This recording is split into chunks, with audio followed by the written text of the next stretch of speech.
All cermati standby.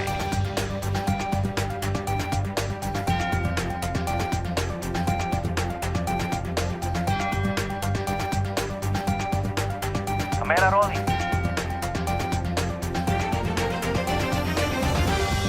In 5, 4, 3, 2, 1. Halo kawan pajak, kembali saya Ani Natalia menyapa Anda di podcast Cermati. Saat ini kita sudah memasuki masa pelaporan SPT tahunan wajib pajak orang pribadi. Dan tahun ini kita melakukan pelaporan SPT tahunan melalui sistem Cortex DJP.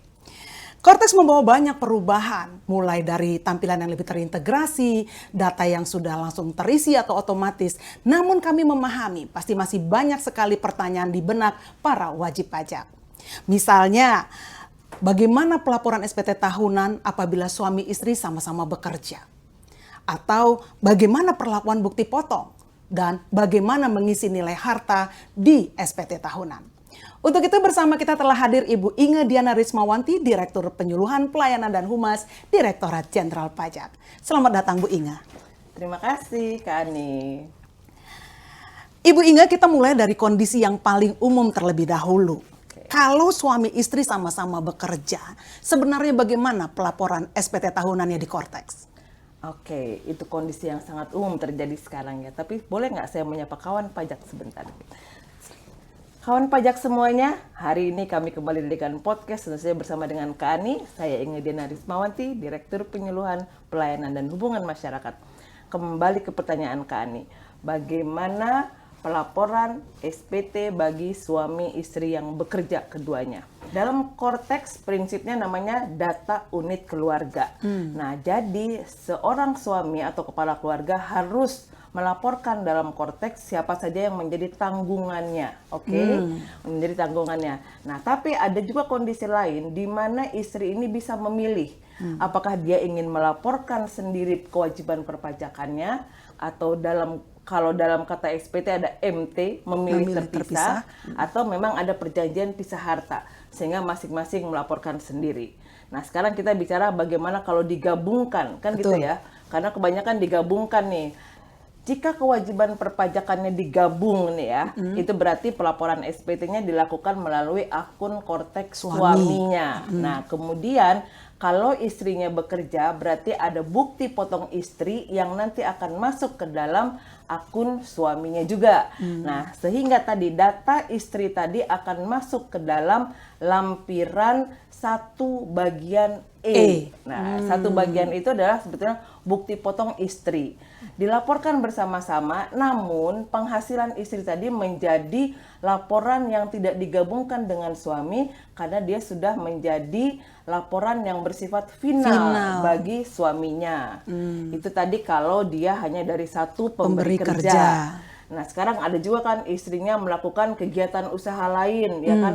Atau istrinya melakukan pekerjaan bebas gitu. Sehingga mungkin dia tidak memiliki bukti potong dari pemberi kerja. Nah, dalam hal seperti itu, maka penghitungan perpajakannya dilakukan secara progresif.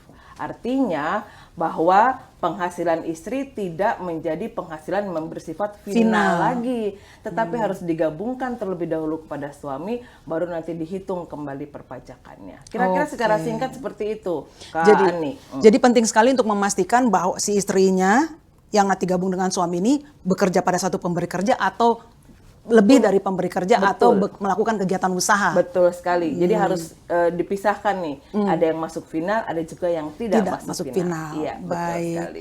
Jadi penting sekali untuk bagi suami istri yang lapor SPT digabung pada suami, pastikan juga bahwa istri sudah masuk di Cortex suami sebagai tanggungan ya. Betul sekali.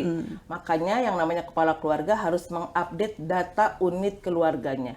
Siapapun yang menjadi tanggungan dari kepala keluarga tadi harus masuk di dalam akun Cortex si kepala keluarga atau suami tadi. Kepala keluarga. Ya, Baik. Terima kasih Bu Inge. Dan kita langsung masuk saja ke pertanyaan yang kedua nih Bu Inge ya. Setelah tadi kita membahas tentang NPWP suami dan istri yang bergabung, Iya. ya, atau kalau dia memilih terpisah, tadi berarti perhitungannya berbeda. Iya. Nah, sekarang kita mau berbicara tentang bukti potong, tadi ya, Bukti potong. bagi pegawai, Iya. ASN, TNI, Polri, gitu. Sebenarnya terkait bukti potong ini, apa saja yang harus benar-benar dipahami oleh wajib pajak orang pribadi? Oke. Bukti potong ini merupakan dokumen resmi, ya kan, yang merupakan penghitungan dari pajak yang dipotong oleh pemberi kerja. Kalau dulu sebelum ada era Cortex, kita mengenal dengan adanya lampiran 1721A1 Itu untuk untuk pegawai yang swasta. swasta. Nah, kalau sekarang di Cortex berubah namanya menjadi BPA1. BPA1. Bukti potong A1. Sebetulnya itu adalah dokumen yang sama, hanya penyebutannya berbeda. Kalau untuk ASN, TNI, Polri, sebelumnya kita sebut dengan 1721A2, sekarang menjadi BPA2. Nah, itu perbedaan antara pegawai swasta dengan pegawai negeri, ASN, TNI, dan Polri. Ya, kira-kira seperti itu. Nah, terus apalagi? Harusnya yang namanya bukti potong kalau sudah dilaporkan oleh pemberi kerja, maka dia akan otomatis masuk ke dalam akun Cortex yang bersangkutan, ya kan gitu. Secara tadi Populasi. terprepopulated. Seperti itu.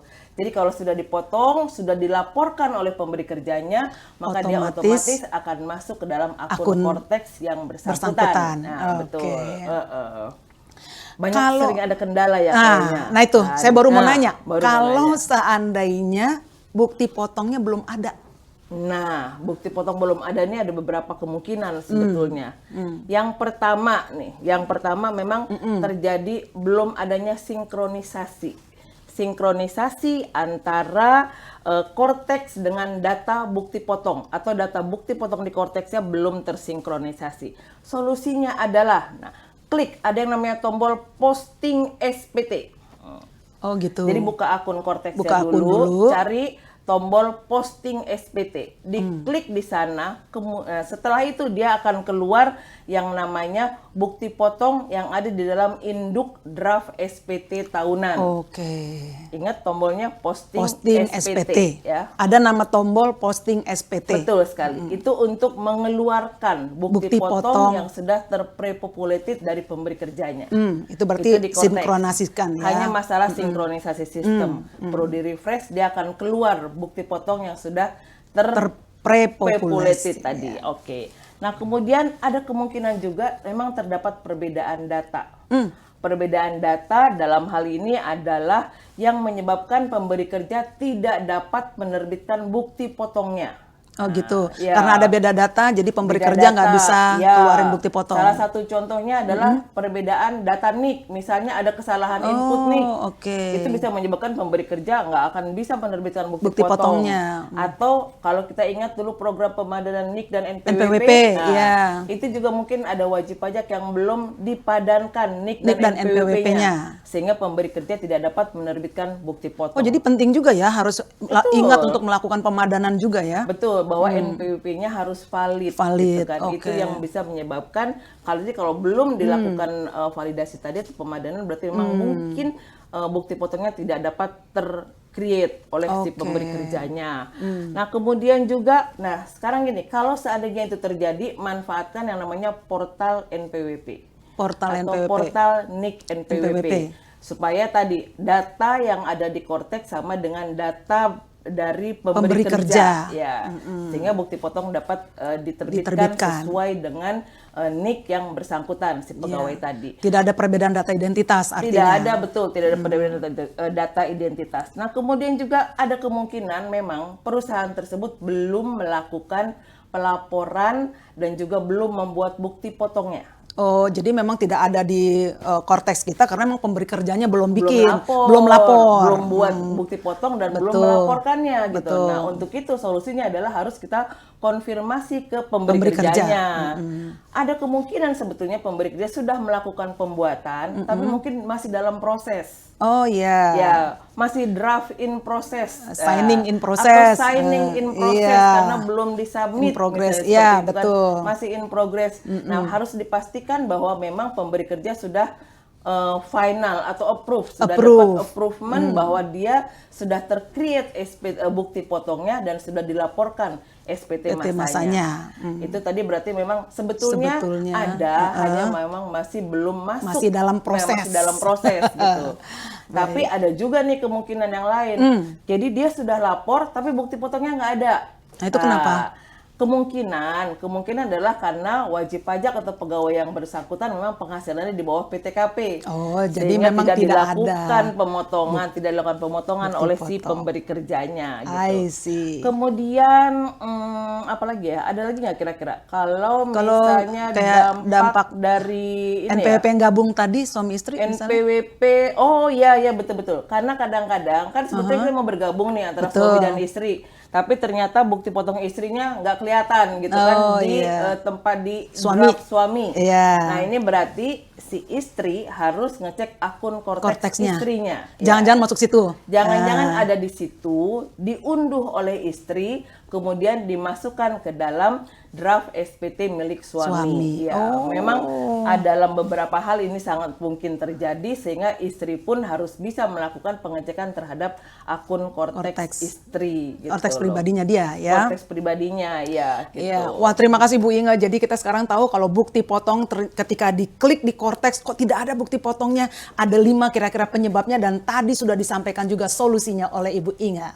Baik Ibu Inga, kalau gitu kita lanjut ke pertanyaan ketiga nih. Yang paling banyak kita sudah cek pertanyaan wajib pajak paling banyak apa. Yang pertama tadi kalau NPWP gabung suami istri, kedua tentang bukti potong. Nah, yang ketiga ini terkait lampiran harta. Pasti itu. Itu dia. Banyak wajib pajak bertanya, kenapa sekarang di lapor SPT, di laporan harta itu ada nilai saat ini. Kalau dulu kan kita selalu nilai perolehan. Betul. Jadi kalau saya ngisi kolom harta, saya beli rumah tahun 15 tahun yang lalu ya nilai perolehannya segitu ya di SPT itulah segitu. Yang dicantumkan. Ya, betul. Katanya sekarang di Kortex berbeda nih Bu Inga. Mungkin bisa dielaborasi Bu. Oke. Jadi ada peraturan Ditjen Pajak yang baru ya nomor 11 tahun 2025. Di situ memang memisahkan. Jadi yang namanya tabel harta itu sekarang jadi dipisahkan. Ada beberapa kelompok. Kalau dulu kan sama tadi kan. Satu kolom. Semua masuk di situ. Apapun jenisnya pokoknya dimasukkan.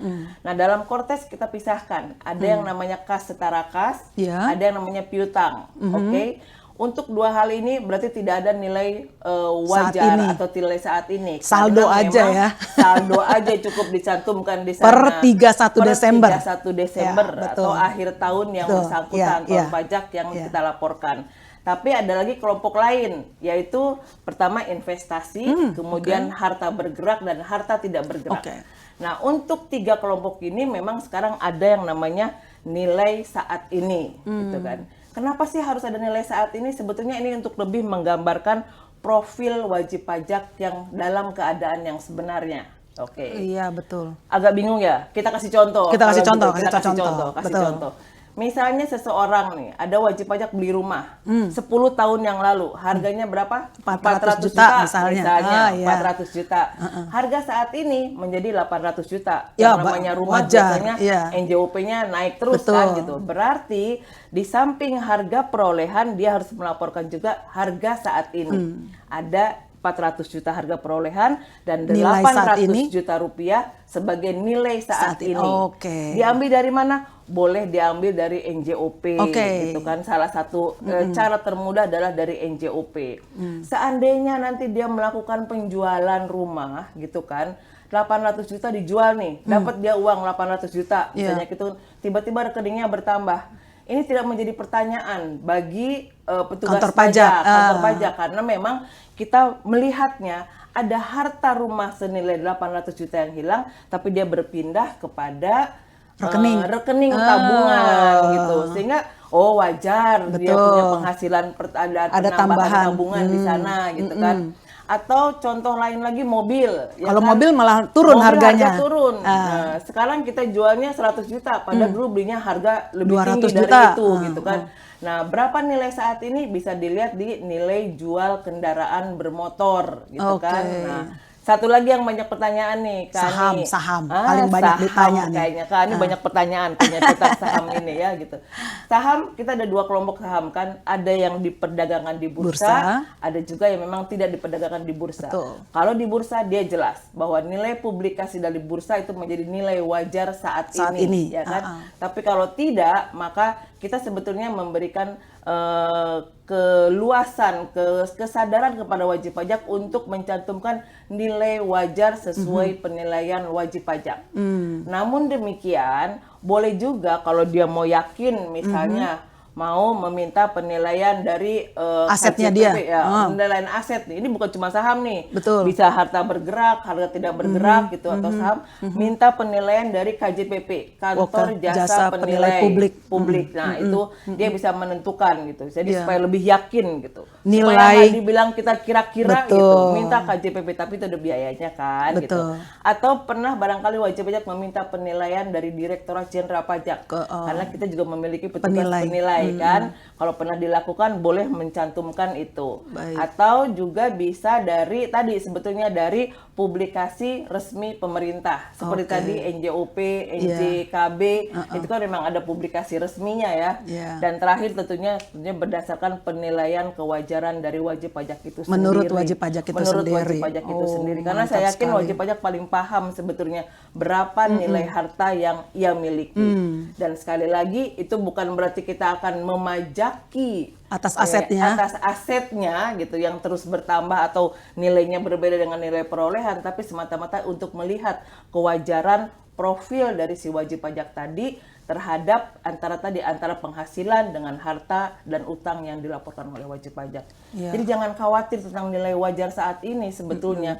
Laporkan saja dengan jujur karena sejatinya SPT itu harus diisi dengan benar lengkap, dan jelas. Gitu, kan?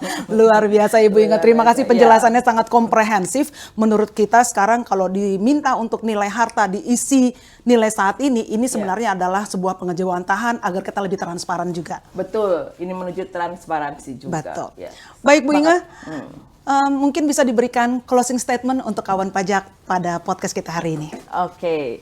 Kawan pajak, saya ingin mengingatkan bahwa batas waktu penyampaian pelaporan SPT tahunan tahun pajak 2025 adalah pada tanggal 31 Maret tahun 2026 atau 3 bulan setelah berakhirnya masa tahun pajak.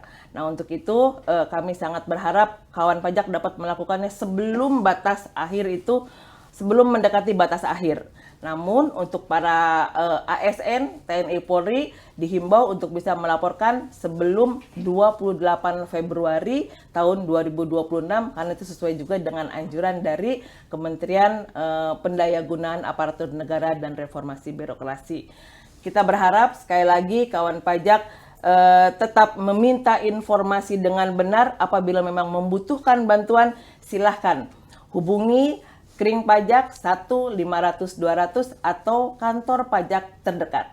Bisa juga kawan pajak melihat di website kami pajak.go.id ya. Pastikan juga wajib pajak tidak sampai terkena yang namanya penipuan. Mengatasnamakan Direktorat Jenderal Pajak. Karena pada saat ini banyak sekali terjadi penipuan mengatasnamakan Direktorat Jenderal Pajak untuk tadi dalam hal korteks, dalam hal penyampaian SPT atau pemutahiran data. Tetap berhati-hati. Selalu menghubungi kantor pajak terdekat atau memastikan bahwa memang informasi tersebut berdasarkan benar-benar dari Direktorat Jenderal Pajak. Jangan lupa juga terus dipantau media sosial Ditjen Pajak RI karena di sana ada update-update tentang ketentuan perpajakan yang sedang berlaku saat ini. Terima kasih. Terima kasih penjelasannya Ibu Inge Diana Rismawanti, Direktur Penyuluhan Pelayanan dan Hubungan Masyarakat Direktorat Jenderal Pajak. Kawan pajak, pastikan lapor SPT melalui kortex.djp.pajak.go.id dan apabila membutuhkan asistensi, kami siap mendampingi sampai berhasil. Hubungi Kring Pajak 1-500-200 atau kantor pajak terdekat. Saya Ani Natalia, sampai jumpa di podcast Cermati berikutnya. Informasi perpajakan terkini, cermati cerita reformasi terkini, semuanya ada hanya di Cermati.